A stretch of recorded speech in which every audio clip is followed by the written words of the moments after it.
Okay, that's everything set. What am I missing? I know.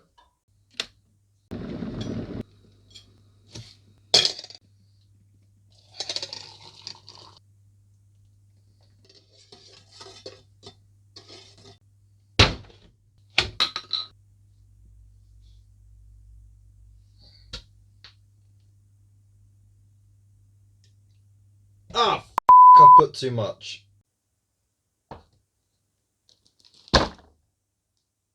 That's better. Now we can get started.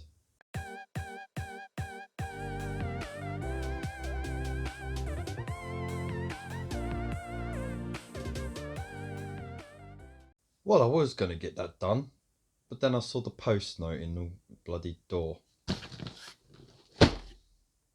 What the heck have I got in here?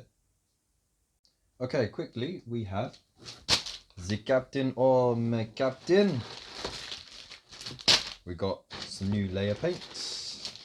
The first half of the Plague Burst Crawler, and we have the second half of the Plague Burst Crawler, and yes, I opted for it, and I'll do a little review of it, the Silver Templar's book.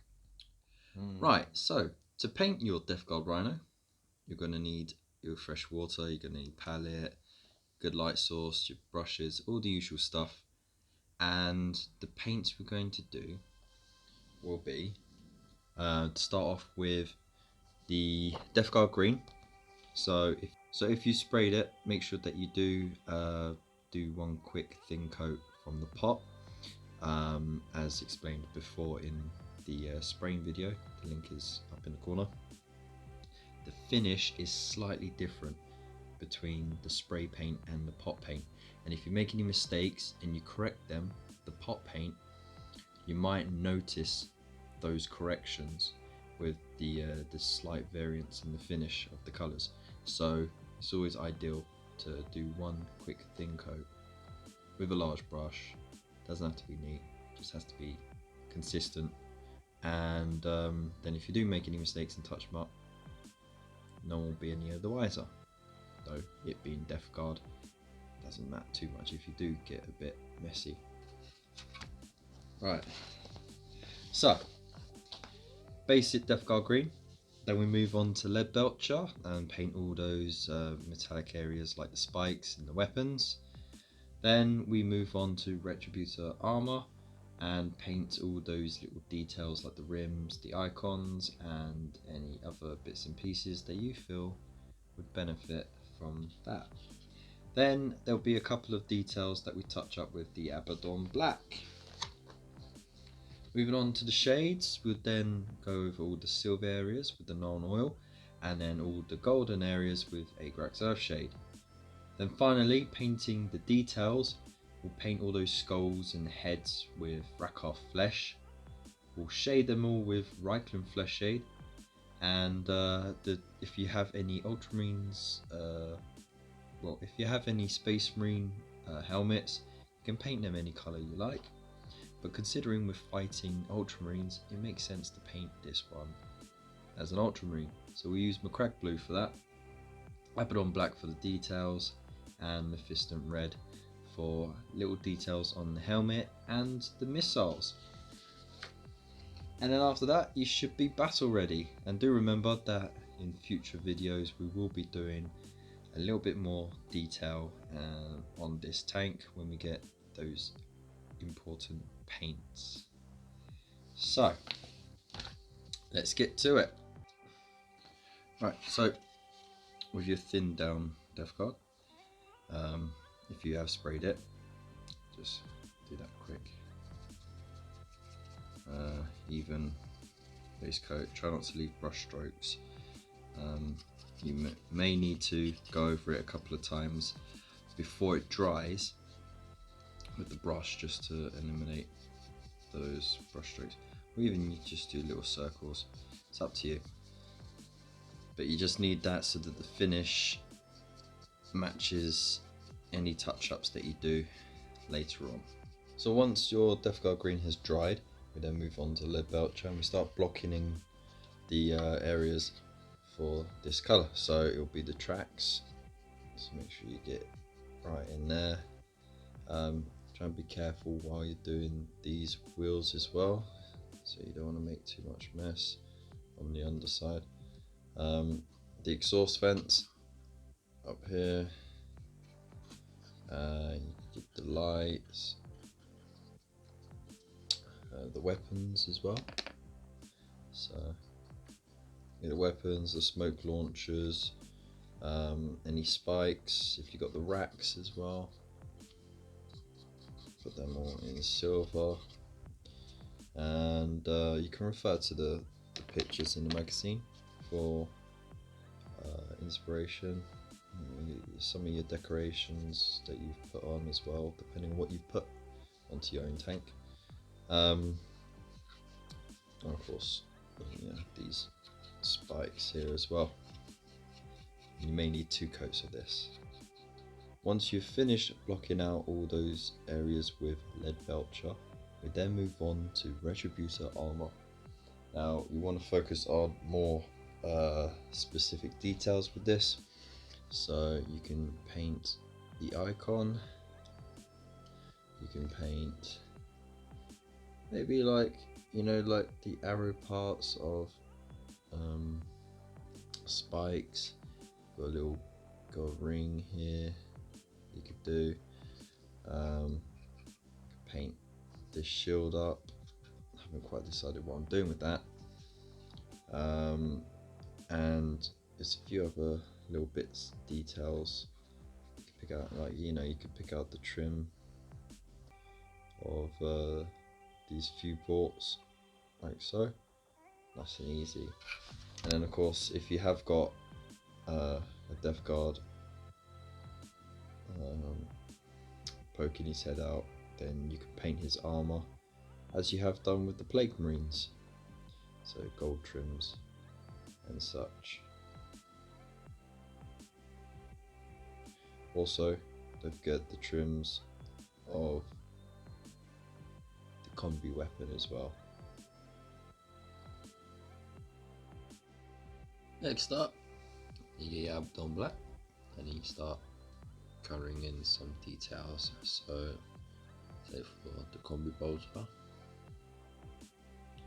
you're just painting the panel, and for some areas you might need to do an extra layer.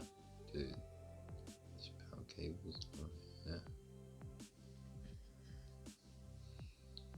Really should be using a smaller brush.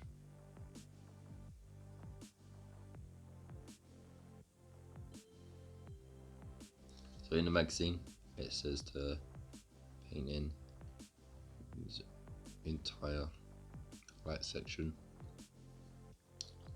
I'd also try, if you have got the large lamp, try and paint in the little panels in between the bars. And paint the inside of the rocket launcher, and then any other details you feel necessary. Alright, so once you've done that, next up is rack our flesh. Now in the book it does say to do the washes and then do rack our flesh, but I see no point in that. You might as well do all the washes at the same time. So we're going to do that rack our flesh, then the McQuack blue details, and the Mephiston red, and Abdon black if we need to, and then we will do all of the washes after that. But you want to use the rack off flesh for any skulls or heads that you have, fleshy heads on the spikes on the trophy racks. Yeah, if you got any like flesh details as well, like for example I put this panel on here and it has a face that's been stretched across the panel, as you do. So I'll paint now that in the rack off flesh as well. McQuack blue is next, and it's just for this Space Marine helmet here.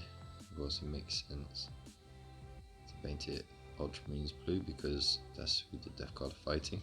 but feel free to customize the color according to whichever chapter you ended up painting for your Space Marines. Okay, you want to go back to the Abaddon Black and just do the eye lenses on the helmet, like so, and the grille, and also underneath, just to show that it is hollow. Just do a little circle or oval. It doesn't have to be too neat, it's just a little detail. And lastly, before we get started on the shades, Mephiston Red, you can use it on the tips of the missiles, like so. And you can also use it on the lenses of the Space Marine helmet. Okay, so once you've finished all those details, the last thing to do is to put your shades on. So you'll need Egrex Earthshade for the gold areas, you'll need your Narn oil for the lead belcher areas, and your Right Claw Flesh shade for all the skulls and bits of flesh as well.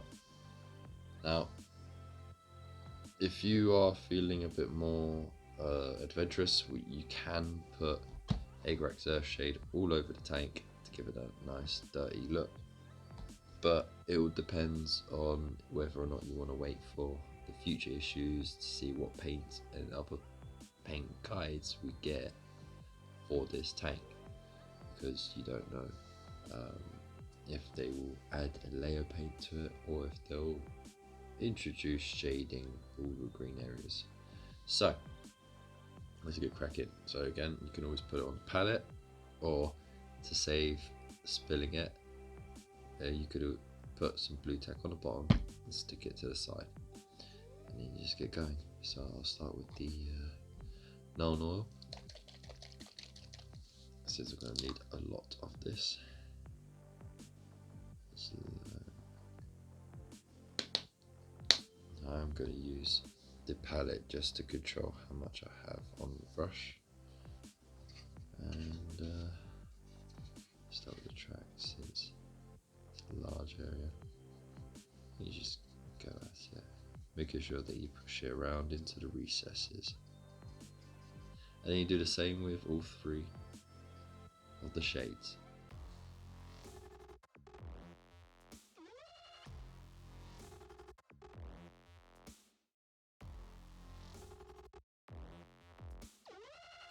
It's community focus time. Right, so basically I put a post up on Facebook as normal. It was to see what you guys have been doing with your rhinos, paint schemes and such. So let's hop straight to it. So start with Paul Edwards sent in 2 pictures. Fantastic pictures, by the way. And they are amazing works of art. He's got Forge World resin extras on the door panel and on the front panel there. He's also gone for lots of heavy weathering and stuff like that. He's really put in the effort here, and it looks absolutely fantastic. And yeah, I kind of feel like he's cheating in this one, simply because he's done such a good job on it. But yeah, and you see in the background he's got a Imperial Fist helmet on there, so you know what he's been doing with those Primaris Space Marines. And then next up is Gary Kenny, and he's done an excellent little conversion too. And this one he's themed after the World Eaters, who are disciples of Khorne, Blood for the Blood God, Skulls for the Skull Throne. And he's done an excellent little conversion here. So he's got a Khorne Berserker, obviously cut him in, well, not cut him in half, but popped him on the entrance bit there. Again, he's got resin additions onto the Rhino just to make it stand out a bit more, and then he's got a skull pack, and he's just glued tons of them on the bulldozer part of that Rhino, and it looks absolutely gnarly, and I love it. Only criticism is that you need a few more skulls, mate. It's not enough. Next up is Chris Perry, and he's got an awesome little video of the light that he fitted inside the Rhino. I think for the display unit in there, and it does look really funky as well. It's kind of like a little disco inside. So I'll let you guys enjoy that.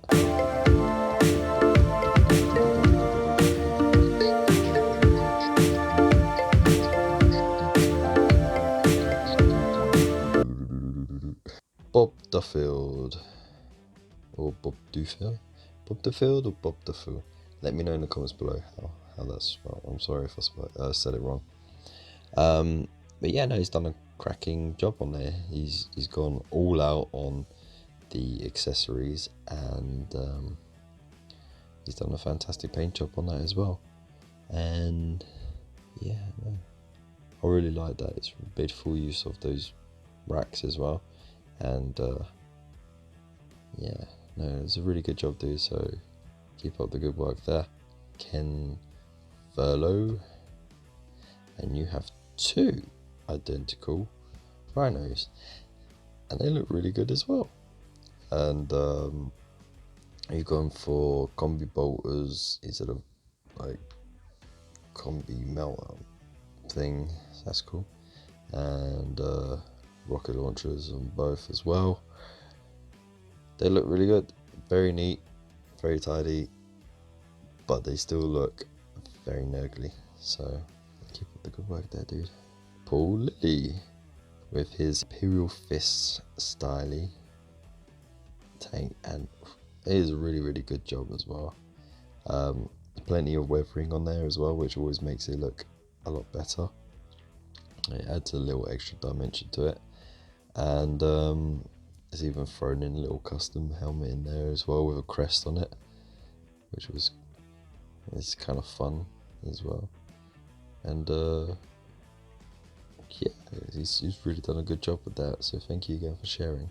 So Carl Stringman, he sent me a work in progress, and he's heavily converting this to have tentacles pouring out of it, which I think is absolutely excellent. He's obviously used a lot of green stuff to do it, and you see in the viewports as well, he's got them coming out there. And I believe he sent another couple of pictures as well. So as you can see, there's a bit more detail on it, and it looks fantastic. So thank you again for sharing, and keep that up. That's really good. Simon Campbell, and Simon Campbell has done a really good paint job on this. So he hasn't put any green stuff on it or anything like that. He's just painted the buballs on it, and the oil, the sleeky oil just leaking out the viewports and stuff like that. And it's really good. He's done such a great job that the paint job actually looks like it is popping out.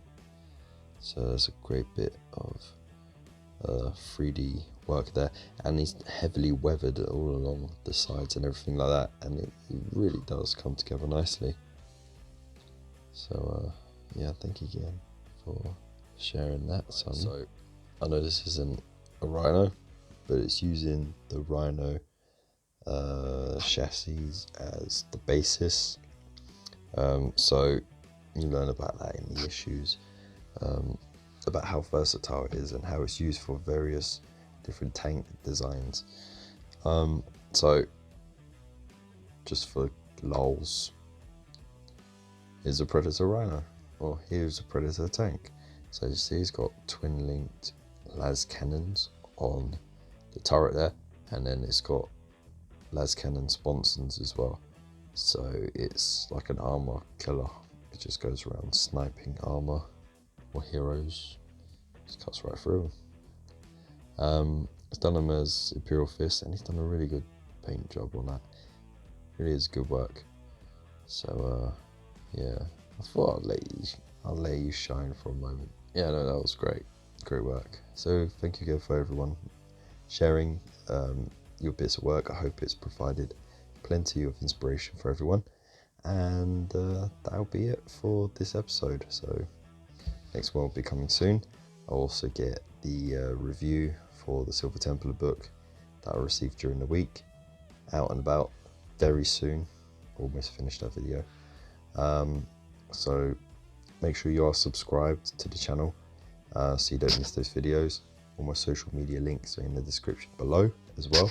And if you want to keep up to date with all the latest issues and to see a really in-depth review of those, then check out my main man, Big Mac Dan Skull.